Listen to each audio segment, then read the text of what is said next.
Мен қазақтың деп мақтанамын. Бұғанға алаш деген атталарым, сүйгенім қазақ өмірі, өзім қазақ, мен неге қазақтан мақтанамын. Қазақ тілінде айтамыз,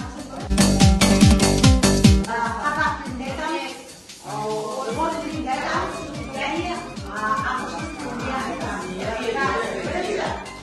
Алаш партиясы бағдарламасының ең негізгі мәселесі